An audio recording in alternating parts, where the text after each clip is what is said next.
নমস্কার বন্ধুরা, আশা করছি আপনারা সকলে ভালো আছেন। আজকে আপনাদের যে ভূতের গল্পটি আমি শোনাবো সেটা আমারই সাথে ঘটে যাওয়া একটি ঘটনা। সময় খুব সম্ভবত 2004 সাল।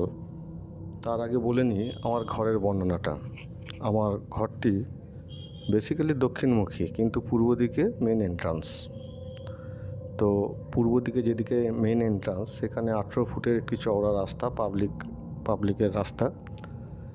আর রাস্তার লাইট পোস্ট আছে, প্রত্যেকটা লাইট পোস্টেই নাইট ল্যাম্প আছে, রড লাইট। রাত্রেবেলা আমি আমার ঘরে আমার খাটে ঘুমাচ্ছি। আমার রুমটা রাস্তার ধারে ছিল। রাস্তার ধারে থাকার জন্য পাশে যে লাইট পোস্ট ছিল, ওই লাইট পোস্টের আলো আমার জানলা দিয়ে ঘরের ভেতর ঢুকতো। ওই জন্য ঘরে এক্সট্রা করে আমি আর ডিম লাইট জ্বালাতাম না, কারণ ঘুম আসতে চাইতো না এই কারণে। আর যেই আলোটা জানলা দিয়ে ঢুকতো ওটা মোটামুটি ঘরটা একদম অন্ধকার থাকতো না, হালকা আলো ঘরের মধ্যে থাকতো বলে এক্সট্রা করে আর কোনো লাইট জ্বালানোর দরকার হতো না। আমার ঘরে তখন আমার সিঙ্গেল খাটে আমি ঘুমাচ্ছি। রাত তখন 2:25, 2:30 এরকম সময় হবে।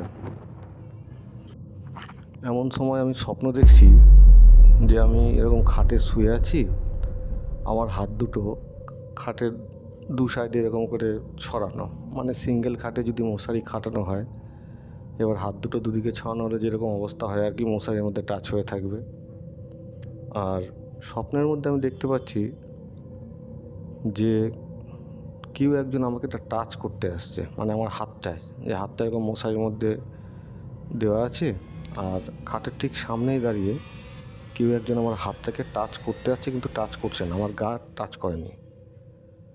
তার কারণও হয়তো ছিল আমি ঠাকুরের গলায় লকেট ছিল, শিব ঠাকুর আর বাবা লোকনাথের। আমি বাবা লোকনাথ আর শিব ঠাকুরকে খুব মানি ছোটো থেকেই। এর মধ্যে যখন আমি দেখছি যে আমাকে কেউ টাচ করতে আসছে কিন্তু টাচ করতে পারছে না, কিন্তু সে মশারিটাকে কিন্তু টাচ করছে, এবং মশারিটাকে টাচ করার জন্য আমার হাতটা, মানে মশারিতে লেগে আছে তো হাতের এরকম করে দুলছে, এরকম স্বপ্ন দেখছি। তো হঠাৎ স্বপ্নটা দেখতে দেখতে ঘুমটা আমার ভেঙে গেল। ভেঙে গিয়ে আমি জাস্ট আমার ডান দিকটা করে আর কি দাঁড়িয়ে ছিল একটি কালো অবয়ব বলতে মানে কি বলবো, একটা মানুষ দাঁড়িয়ে থাকলে যেরকম লাগে না, কিন্তু মুখ চোখ কিছু পরিষ্কার বোঝা যাচ্ছে না, একটা কালো জাস্ট ছায়ামূর্তি এরকম টাইপের। এবং ওটা আমি আরও ক্লিয়ার বুঝতে পারছিলাম এই জন্য, কারণ কি প্রথমেই বললাম আমার ঘরটা রাস্তার ধারে হওয়ার জন্য রাস্তার যে লাইট পোস্ট আছে ওর মধ্যে যে রডের আলোটা, রাস্তার স্ট্রিট লাইট যেগুলো তির্যকভাবে ঢুকেছে, আর ওই আলোটা পুরো আমার খাটের এসে পড়েছে, খাটের নিচটা পর্যন্ত। আর যখন ওই আলোটার মাঝখানে আমি একটা কালো অবয়ব দেখতে পাচ্ছি, আলোটা যে খুব মানে উজ্জ্বল তা নয়, রড লাইটের আলোটা, তবে তির্যকভাবে যতটা ঢুকেছে গোটা ঘরটা মোটামুটি একদম ঘুটঘুটে অন্ধকার নয়।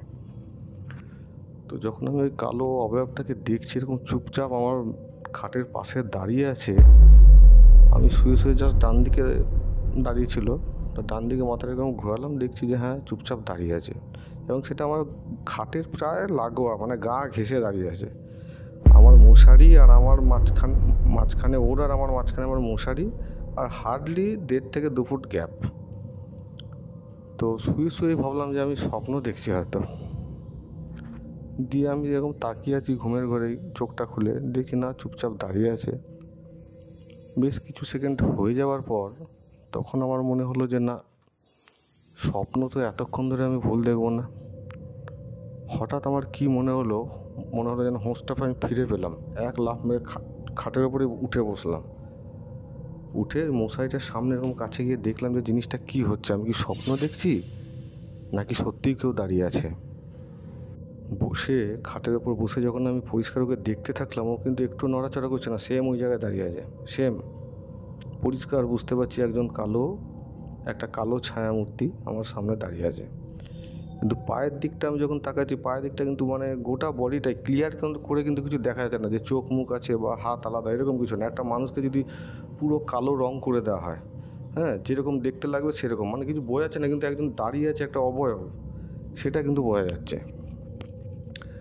তো উঠে বসার পরও যখন দেখছি ওরকম চুপচাপ দাঁড়িয়ে আছে, তখন আমার মানে ঘুম উড়ে গেছে। তখন বসে বসে নিজের মনেই ভাবছি, ভালো করে দেখছি যে আমি কি স্বপ্ন দেখছি না সত্যি এটা আমার সাথে হচ্ছে। এরকম কিছুক্ষণ তাকানোর পর যখন দেখছি যে না চুপচাপ দাঁড়িয়েছে, তখন আমি নিজের চোখ ডুলছি বারবার করে, চোখ ডুলে আবার খুলে দেখছি যে না ঠিক দেখছি, দেখছি না চুপচাপ দাঁড়িয়ে আছে।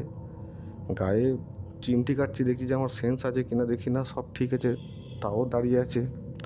গালে থাপ্পড় টাপ্পড় মারলাম, তারপর নিজের গালে নিজেই মারছি যে আমি ঘুমের ঘরে আছি না ঠিক দেখছি, এটা বোঝার জন্য দেখি না তাও দাঁড়িয়ে আছে। তখন আমি বুঝতে পারলাম যে না আনইউজুয়াল কিছু একটা হচ্ছে। তখন বাবা মা পাশের ঘরে ছিল, আমি জোরে চেঁচিয়ে উঠেছি বাবা করে। আর আমার বাবার ঘুম খুব সজাগ, যেই জোরে চেঁচিয়েছি বাবার সঙ্গে সঙ্গে পাশের ঘর থেকে চেঁচিয়েছে কী রে বাবু বলে ছুটে বাবা যখন বুঝতে পেরেছে যে ছেলে এরকম জোরে চেঁচাচ্ছে মানে কিছু একটা প্রবলেম হয়েছে, কী রে বাবু বলে বাবা লাইটটা জ্বালিয়ে আসতে যাবে, ওর জাস্ট কয়েক সেকেন্ড 25 থেকে 30 সেকেন্ডের মধ্যে বাবা যখনই ডাকটা দিয়েছে না, ও কী করলো ছায়ামূর্তিটা জাস্ট আমার পায়ের দিকটায় আমার একটা আলমারি রাখা ছিল, আলমারির কাছে সরে গেল। পায়ে হেঁটে নয় কিন্তু, জাস্ট মানে অটোমেটিক মুভ করলে যেরকম কিছুটা উড়ে যাওয়ার মতো না কি, জাস্ট এরকম সরে গেল। আমি তাকিয়ে আছি, আলমারিটা পুরো গার্ড হয়ে আছে। গার্ড বলতে ও যে ওর যতটা বডির অবয়ব ততটা পর্যন্ত আলমারিটা কিন্তু আমার ইনভিজিবল আমার কাছে। আলমারিটা আমি দেখতে পাচ্ছি, কিন্তু একটা মানুষ যদি সামনে দাঁড়িয়ে থাকে যেভাবে গার্ড হয়ে যায় ঠিক অতটা পোর্শনই আমার কাছে কিন্তু আলমারিটা গার্ড হয়ে আছে। বাবা কিরে বাবু বলে চেঁচিয়ে জাস্ট ঘরে আসা অবধি, মানে বাইরের বাবার ঘরের লাইটটা জ্বালিয়েছে, বাবা আস্তে আস্তে দেখলাম ঠিক আমি তাকিয়ে আছি আলমারির দিকে, আস্তে আস্তে বাবা ঢোকার আগেই যে মানে ওই অবয়বটার মানে যে পোর্শনটা ছিল বডির যেরকম দেখাচ্ছিল, আস্তে আস্তে সে ধোঁয়ার মতন উড়ে গেল।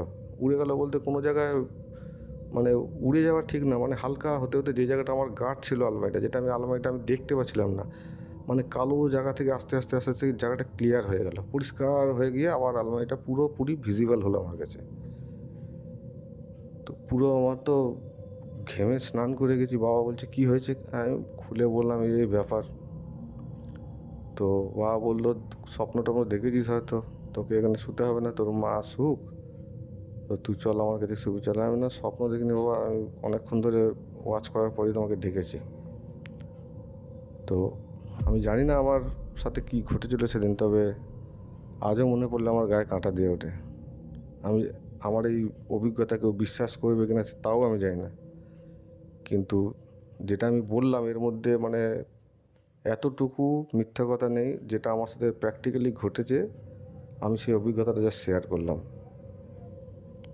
যদি এই গল্প করার ভালো লাগে কমেন্ট করবেন, শেয়ার করবেন, আর আপনাদের যদি কিছু গল্প জীবনে সত্যি ঘটনা ঘটে গিয়ে থাকে আমার সাথে শেয়ার করুন, আমার মেল আইডিতে পাঠান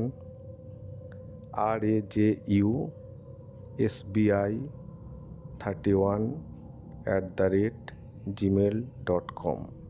আবার বলি rajeu31@gmail.com। Thank you.